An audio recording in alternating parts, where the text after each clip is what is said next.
But, you know, it's going to be cold out there. It's cool right now, but at least the weather forecast isn't scary. Now, this is, if you're going to be out trick-or-treating in Roy, yeah, don't go near Pete Callahan's house. I don't know if this is really his house or not, but he's sitting in this shot. Now, if you want to talk about a haunted-looking house, this is one here. This picture was taken when the weather was kind of haunting as well. Even had a little snow up that way earlier this week. Pics at KRQE.com is how you get your sneaky and spooky pictures to us.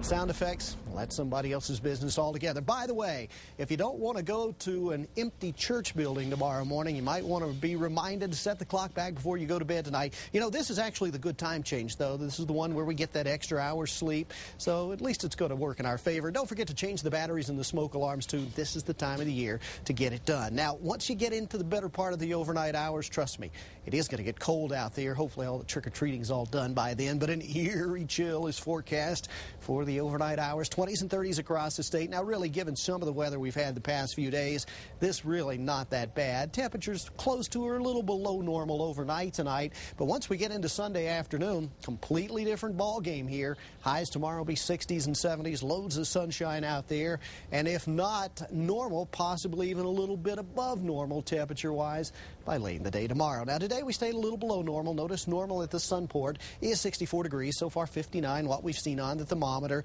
and we're hovering about 57, 58 degrees out there right now. First thing tomorrow morning, though, even with the time change, will still be chilly. 38 degrees at 8 a.m., 54 by noon, but a nice 65 by late in the day. But 58, the story in Albuquerque, that's the story in Santa Fe also. Actually, Las Vegas and Raton still in the 60s, so it's really not a bad night to go trick-or-treating, whether you be in the northern parts of the state, east, west, or down to the south.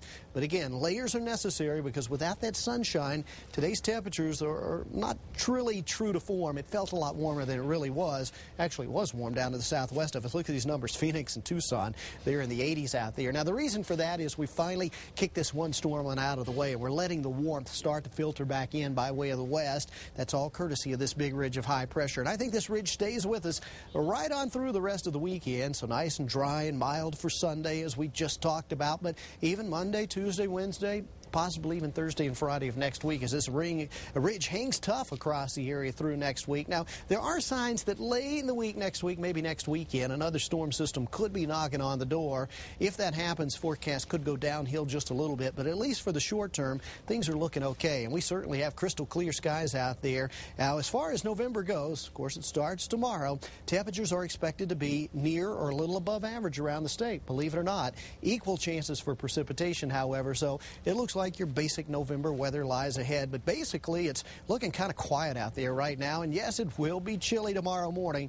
It's a good thing we get the youngsters out there in the next couple of hours before it can get too cold. We do start off 20s and 30s, as I talked about, around the entire state. That'll even be down in the southern reaches of the state, although not everybody will experience a freeze this time around. Southeast Plains, you'll stay just above the freezing mark overnight. 70s down that way for highs tomorrow, but looking good across the board. East Mountain communities, low 60s for tomorrow. Looks like upper 60s and even some low 70s possible up and down the Rio Grande Valley as you approach the metro. We're going to call for a pleasant 62 in Santa Fe. Now, we'll be in the 60s all week, but it looks like we've got sunshine all week as well. And with that next system kind of being up in the air for next weekend, we're going to put in some wind and a few extra clouds, but as of yet, no new winter storms to talk about.